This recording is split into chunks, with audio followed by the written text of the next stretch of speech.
For USCFootball.com, Connor Morrissette and Chris Trevino were here on campus after USC's first spring practice of 2025. Chris, we have so much to get to today. It was great to see the guys back out for practice, Lincoln Riley, the whole coaching staff, a few new coaches. But let's start with when we arrived. It was a big day for recruits here, and we had kind of heard that Tom, the modern-day defensive lineman, Tamahuni Tapui from Modern Day in 2026 might be decommitting from Oregon. That happens.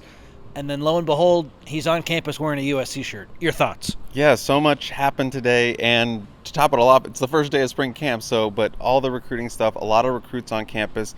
The recruiting carts were coming and going. Chad Bowden was running up and down.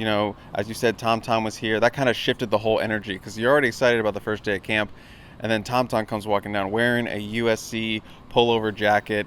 The vibes were immaculate at USC, just with the opening of spring and then having so many big recruits on campus. Brandon Arrington, the 5-star athlete out of Mountain Miguel, also here on campus. So they had some heavy hitters here today. They had some, 3-star guys, local guys. A couple guys got offered. Kenneth Goodwin, the linebacker out of Narbonne. But there was a lot of energy today at practice. And with the facility, construction going on, banging around. So a lot of noise, but a lot of juice as well. And let's get into some of that juice. So with Tom, he decommits. Eric Henderson walks out of the tunnel. It's a beautiful day, has a big smile. He's talking. A bunch of crystal balls on our website have been put in for Tom to flip to USC. It seems like, Chris, I guess flip would be the wrong term now. He's decommitted from Oregon, come to USC, commit to USC. It seems to me, Chris, it's a matter of if and not, or when and not if with Tom right now. I like to call that a slow flip. You get the decommitment and then the commitment maybe a couple days later. But yeah, USC is in the driver's seat, it would appear, for Tom, another big-time defensive lineman USC is pursuing. Coach Dog was talking to him after practice. Coach Sean Nua was talking to him after practice, the Polynesian contingent. So, yeah, they are putting the full court press on the big local defensive tackle, who is projected to play nose tackle for this team, and we know USC has plenty of those on this roster these days. And if Tom ends up coming to USC, that means Talanoa Ely has a good chance to follow him. That's some reporting I did today. You heard it only here on YouTube, on the Inside Troy YouTube channel. That's an exclusive there for you, so could be a package deal potentially. Anyway, so we get to campus, Chris. The guys start walking out. One of the first guys who comes out of the tunnel, Kobe Pepe, man, gained 20 pounds. He looked huge. He looks like, hey, you can bring in Keyshawn Silver, you can bring in Jamal Jarrett, but I'm going to gain weight, and I'm going to be firmly in that nose tackle competition as well. He looks like for his last year of eligibility, he's coming viciously and trying to just, not get his job taken away from him. He gained a ton of weight. He looks huge. He is not bringing the beef. He is literally the beef. 20-pound gain from last year, 332, I believe he is listed at, which makes him the second heaviest defensive lineman on this team, ahead of Keyshawn Silver, the big Kentucky transfer they got. He's still wearing the same jersey from last year, though. It was super tight, guns massive. Yeah, they got some Polynesian beef in the middle there, and 3 defensive linemen that are over 330 pounds. That is a 180 from last season all the way. Again, they had some guys step up big to play nose tackle last year that were undersized, but they will not be undersized in 2025. And we saw that today with the first day with Keyshawn Silver out there, Jamal Jarrett, and Kobe Pepe. A lot of beef was sizzling on that field. I thought Braylon Shelby coming out of the tunnel looked bigger. He has that body, that NFL body, that is why he was such a highly ranked recruit, but he looked even thicker to me today. I also was impressed with Walter Matthews. 6'6", 272 pounds. Is he an offensive lineman? Is he a tight end? He looked like a chiseled tight end today. He's massive. He's fully healthy after having a shoulder issue last season, so maybe he'll get a chance with the tight ends. I want to see what he can do as a jump ball threat, get the ball in his hands, just a big body, tough to bring down. Anyone else who came out of the tunnel who impressed you? Any other observations from there? The tackles. A lot of tackle depth on this team. A lot of young tackle depth, but tackle depth nonetheless. They have some size on the edges. Tobias Raymond was looking a little bit bigger than he usually does. Elijah Page got rid of the long hair, Connor. Breaking news. He got a buzz cut, says fresh start for spring camp, so he's rocking the buzz there. But Justin Taunau, who stepped up really big in Las Vegas Bowl, people think he can compete for a starting job at right tackle potentially. He also has the versatility to play inside. That's another name to watch out for. And then the two freshman offensive tackle they got, Aaron Dunn, legit 6'8". He's huge. He looks like a very tall Keanu Reeves, very tall man, 6'8", legit 6'8". And then Alex Payne, the 6'6" left tackle prospect, at least in my eyes. He looked like a left tackle coming out. Still needs to gain some weight, but I think he's up to around 295, 297, something around there. So by the time we see these guys in the summer, they should well be over 300 pounds. But both of those guys look really good. Just need to add a little more size, but a lot of tackle depth going on right now in those Heritage Halls walls. Yes, we saw DJ Wingfield come out too, the Purdue transfer, and he didn't look like a tackle to us. He played tackle a couple years back at New Mexico on the right side, so there was a thought maybe he'd push Tobias Raymond in that right tackle competition, but I think he looks more like a guard, going to play alongside Big General Reed or potentially Killian O'Connor at center and alongside Alani Noah in the middle there. He didn't look like a tackle to me. Talking to Tobias Raymond after practice today too, it just reaffirmed what I already believed. The right tackle job, it's his, assuming he goes out and does what he's expected to do. He seems like the right tackle on this team right now after the conversation that we had. Maybe that could change with the portal edition, but it's his to lose. That was my takeaway today. Yeah, we were in agreement with looking at DJ Wingfield. And again, we're not bashing him, but like he looks like a guard to us. And again, and I think he was brought here to play guard. Yeah, I think he was brought here to play guard. Does have some experience there, so if they get in their pinch and they need it, again, we don't know what his wingspan is. Like sometimes those shorter 6'4", 6'3" guys can play that position if they have the wingspan. Look at Achuma Adoga, who was 6'4" when he was here at USC, but had a monster wingspan. We'll see. Maybe Wingfield has a 7-foot wingspan we don't know about. Did not look like it to me, but right now, me and you were looking at him like, okay, that's your guard starter right there. That's what I think as well. And did we see Micah Benuelos today? We did see Micah Benuelos. He's going to be in the mix there too. Yeah, there's a lot of guys who were injured in 2024 that came out. Micah Benuelos, Hayden Treater, who looked a little slimmer around the waist. I think he dropped about 10, 15 pounds. 6'6", around 310 pounds now. He could be a guy who could step up for the guard spot or tackle spot. Makai Saina, who battled injuries last year, got healthy at the end. He was healthy as well. Carlin Jones, the redshirt freshman defensive lineman who redshirted all last season because he was injured, got injured in fall camp and then was rehabbing that foot injury. Carson Tabarachi was out here running around. He looked healthy. So a lot of guys who are banged up. That's what spring's about, getting them back out here in for camp, getting them out there on the field again. So it was good to see all those guys healthy and looked like they were ready to go to start spring. Speaking of getting guys healthy, Anthony Lucas is a semi-participant. I don't exactly know how to describe it. We can only watch the stretching and warm-up period of practice. Lincoln Riley was asked about Anthony Lucas, who ended up having lower body surgery. I think, a knee, was it last year? A knee surgery, so he missed the entire rest of the season after the Penn State game.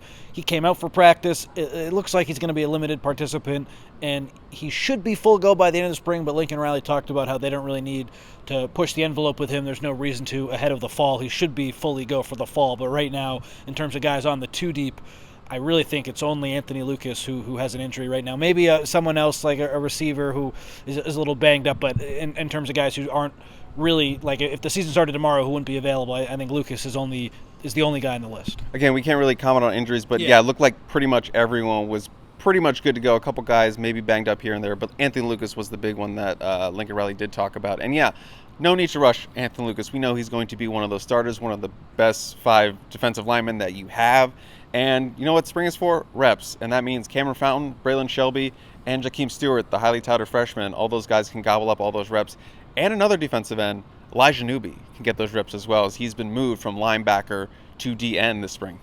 Lincoln Riley talked about Jakeem Stewart. He said the strength that he has, the speed that he has, it's very rare for someone his age, but what he does on the field will be determined by how well he learns the defense. So that'll be something to pay attention to, the reps that he gets. Elijah Newby, Lincoln Riley mentioned, he's transitioned away from linebacker, but there might be some packages here or there where he could be an outside linebacker potentially. But when we were in practice and watching, he's not with the linebacker group at all. He's with the defensive end group. I talked about it a little bit on our defensive end preview show when I was describing Lorenzo Cowan, but maybe Elijah Newby is how I describe Cowan, which is that speedy edge rusher that USC, of course they have speedy guys, but like that guy who's like 240 to 255 pounds. They have a lot of 260 to 290 pound guys like Jakeem Stewart, and maybe Newby can be that speed edge rusher off the edge who they don't really have right now. Yeah, I mean, kind of undersized in terms of his height, like Jamil Muhammad last year, but Elijah Newby much more athletic, than a Jamil Muhammad, so you're kind of upgrading there. So I'm excited to see what USC is going to get out of that position. Super speed off the edge, super fast for his size. I think he ran like a 10.7 at something at 6'3", 215 pounds. So again, he's up to like 232. He looked bigger in his arms. It looks like he is at the size. So really excited to see. I don't think he's going to lose a lot of speed. I think he's going to gain more power. So really excited to see what that turns into. And based on what Lincoln Riley was saying, he is going to have an impact for this team. So excited to see where that is. Switching over to the quarterbacks for a second, all the talk has been about Jaden Mayava, of course, as the returning starter after he started 4 games last season. What has he done in the offseason? Riley mentioned on Monday afternoon on Trojans Live wanting to see him take a step forward as a leader. He also mentioned how Jaden can be really too harsh on himself, and they want him to celebrate the good plays, and the coaches will be hard on him. He doesn't have to be as hard on himself. I just don't see a world where he's not the starter week 1, even with the transfer portal stuff. He seems like the guy to me, and I'd be very surprised if that wasn't the case. Yeah, I think you got to rally around him. You're a quarterback, build around him, build the team around him, and put him in the best position to succeed for this team, because they need good quarterback play from this team. I mean, again, maybe you rely on the run a little bit more. Don't put so much on Jaden Mayava, but he has the talent. He has the arm. We saw what he could do. He could make special plays. Could also have some down plays. You're trying to raise that floor, or something we mentioned on the podcast. But yeah, you want to see him take a step forward on the field and off the field as a leader. And most of the guys I talked with Jay Fair, said they've seen him step forward, being more comfortable being a leader. You're seeing him, step up when the energy is down in workouts and stuff like that. And you saw him in the team huddle or the team break early today, patting guys on the helmet, just being more comfortable, being in the skin of a leader and a QB1 for this team. So you hope that also turns into play on the field. Just have to coach out those mistakes, the 1 to 2 negative plays per game, like Lincoln Riley said during his radio hit on Monday. That's really it, because his high plays were high. He has a very high ceiling, and I'm really looking forward to seeing what he can do on the field. Let's get into our practice observations, Chris. So sticking with the quarterbacks, what immediately stuck out to me was in this quarterback competition that Lincoln Riley's talked about, Mayava obviously has the leg up, but Hassan Longstreet was right on Mayava's hip, right on his shoulder, all warm-ups, and he's going right after Jaden in the stretches and the warm-up throwing drills. It looks like Hassan is trying to soak in as much as he can from Mayava, and I don't get the sense like it's a pushing him to be the QB1 right now. It's more of like, I just want to learn as much as I can from this guy because he's in a position that I want to be. And it was really cool to see Hassan be so close to Mayava. And Sam Heward's in the mix too, but he was the third guy today. That to me seems like how it's going to go, where Jaden Mayava wins the starting job, of course, as the incumbent guy. Hassan Longstreet is the 5-star true freshman, should be number 2, and then Sam Heward, the veteran transfer, looks like QB3. Of course, that all has to play out, but just based on how the guys were acting today, that's what it looked like to me. Yeah, great observation by you looking at that QB room, which is actually going to be a big storyline this offseason with Jaden, Hassan, and then Sam Heward. But yeah, Hassan Longstreet, confident guy, 5-star guy, a lot of talent. We still believe he needs a year of seasoning to learn and sit and kind of, not necessarily redshirt, he could be the backup, but he needs a year to kind of develop with the system in this offense. But you're right there on the hip, and yeah, I don't think it's like a negative competition thing. He just wants to be great, and he was obviously a guy who was here super earlier than most freshmen, and that's what prompted the comment from Lincoln Riley that Hassan Longstreet is further ahead than most freshmen at this time, because he was one of those rare freshman quarterbacks that got to be on campus during bowl prep. He was soaking in those bowl practices, so he's a little bit more comfortable than most freshman quarterback or any freshman would be at this time, knowing he's had a couple of extra months of practice as well to be in there and get familiar with his teammates, and was in there at Vegas with the team. He's already part of the team basically before any of these freshmen, so you would expect him to be ahead of the schedule. And Lincoln Riley's, I know, comments are going to not ruffle from feathers, but raise some eyebrows like, oh, ahead of the schedule in terms of beating out Jaden Mayava. I don't think it was interpreted that way. Just in terms of his practices, he's ahead of what freshmen should be at this stage of the game, and I think we're seeing that on the field, that confidence moving forward. Totally spot on with that. I agree with you 100%. It was a comparison to freshmen, not necessarily a comparison to Mayava. A few other observations I had. So Alex Graham and James Johnson, 2 early enrollee freshman defensive backs, they were returning punts, which is something both of them did in high school. I don't think that's going to be their job as true freshmen in the fall. Makai Lemon is back. Maybe, though, as a leading receiver, he might only return kicks we'll have to see. I want to see him get a chance to return punts. He looks like the guy who's going to lead the charge there, but Alex Graham and James Johnson, they were electric doing that in high school, and maybe if they impress, they'd have a chance to do that come the fall. Again, I don't think that might happen, but it was cool to see those guys out there. They just need to get some depth there because it's kind of spotty right now. You lost Zachariah Branch. You don't want to put it all on Mekhi Lemon. You need to develop those guys. Woody Marks is gone. Quint Joyner's gone. You need to develop that next round of returners, and right now that's what they're looking at for spring. I thought Wayman Jordan looked like a natural pass catcher in the warm-ups where the receivers and the running backs just run simple routes and the quarterbacks throw to him with no defensive players present. And Jordan mentioned on Monday, Chris, on Trojans Live, how he wants to do what Woody Marks did last year, and that's the next evolution in his game, is becoming a pass catcher. USC doesn't really have a pass-catching back with experience on its roster right now, and Jordan, it seems like, is taking the initiative to become a better pass catcher. He had one bobble, but overall, I thought he looked really fluid, and I think he's going to be really good and have a chance to fill the massive shoes left by Woody Marks. He really stood out to me today, and everyone around here sort of has the feeling like he's going to be the RB1, and there was nothing today that would deter me from that thought. Yeah, the junkyard dog, as they call him. Yeah, I'm in agreement with you. Watching them, catch passes wasn't the best outing, especially when you're losing Woody Marks. There were some drops on the field, but yeah, Waymon Jordan looked like the most natural receiver out of that group. Not saying anyone was bad. I still think they're still developing in that. Woody was just so natural at it, and it's just hard to compare anyone on this roster to him. So it's something they're still trying to learn. But that's what Springer's for, to develop more as a receiver. Brian Jackson, Eli Sanders, and Waymon Jordan, and then Marion Peterson as well. But yeah, Waymon has the highest potential or ceiling as a pass catcher in my eyes. Yeah, totally with you, and I think he's RB1. My last observation, Eric Gentry takes the last reps in the linebacker drills. That's how he's always done it.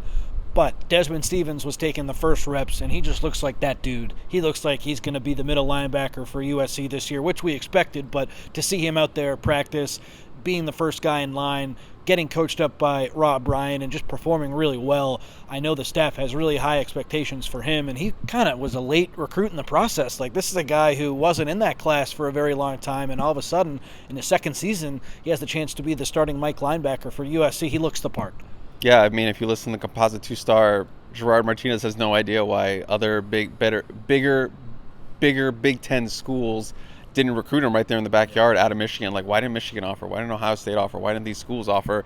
USC sneaks in and steals him, and he thinks they got a true gem in that class. But yeah, it was cool to see them just being coached by Rob Ryan, just hearing him bark across the field saying, I love it when they would hit the pads hard. Yeah, so I got a little more color commentary in my ghost notes that you can read because I watched those guys for most of practice. But yeah, very thin position group, Connor, but Lincoln Riley said they're very excited about them. I'm not sure what they're going to do. They have 2 freshmen coming in, but they might need to squeeze another transfer in there just to round it out, because you have a guy coming off injury and Eric Gentry. Desmond Stevens, who we think is super talented, still really young though. Hasn't started a game at this level at a linebacker, so we'll see what that looks like. But I just wanted to shout out Jaden Walker, the other guy who they signed out of Michigan. The last signee they got in 2024 had a shoulder surgery in 2024, so it was a little bit slow to get into the flow of things. But he looked a little bit bigger, and he is violent. And that's what we saw on tape when you watched him. Violent hands was something Rob Ryan was complimenting him on during the drill. So, yeah, he's a guy who could maybe make some thunder. I'm not going to say noise. I'm going to say thunder with how hard he hits. So I'm excited to see what he looks like in the spring, because he has the opportunity. They have a lot of reps up for grabs. Absolutely. There's a huge opportunity. Eric Gentry, Desmond Stevens, Jaden Walker, Anthony Beavers, Garrison Madden, and that's it with Elijah Newby moving over to defensive end. I asked Riley about that competition after practice, and he mentioned how it is a thin room, but they're very high on these guys. I maintain that they have to take a transfer in April, and nothing today swayed me from not thinking that anymore. So let's see what happens. But they are just super thin there, and the upside is really high. But you get one more guy, an older player who's a little established, who could come in there and take some reps from these younger guys. I think that would help this team, because USC, they're in a position potentially to compete for a little bit of a better spot in the league than they have the past couple of years, and I think the linebacker spot's a big part of that. Yeah, absolutely. We'll see what happens moving forward. He didn't really outright say, no. We might look and just said thin, but that's me putting words in his mouth. Yeah, that's him putting words in his mouth. But they will get 2 freshmen coming in, but again, you just need a little bit more experience. Yeah. A little bit more experience to kind of shore up, and a little more insurance moving forward, because it's the Big Ten. Physical season, guys get hurt, linebacker especially. So, yeah, maybe just buy a little more transfer insurance. Any final thoughts from you, Chris, before we wrap up? No, it was an exciting day. The first couple weeks are pretty hectic because Yeah. everything's kind of new, seeing people, different jerseys, getting used to the new freshmen and stuff. So these instant analysis, keep watching here. We'll keep you updated as much as we can. And we are allowed to see the first half or first part of practice, not first half. But yeah, that's, we're back to doing that. So excited to do that moving forward. Excited to see you in this very brightly covered shirt. And we miss Jack Smith. Yes, we do miss Jack. If he's watching. I don't know if he's watching. I don't know if he is. He probably hasn't made it this far. But yeah, we miss you, Jack. We'll be back on Thursday with another edition of Instant Analysis. USC is only making the returning players available this week, so we'll hear from the transfers and maybe some of the freshmen, probably not, but transfers next week. So be on the lookout for that. We'll be back Thursday, though. Like I said, he's Chris Trevino. I'm Connor Morrissette, and we'll see you then.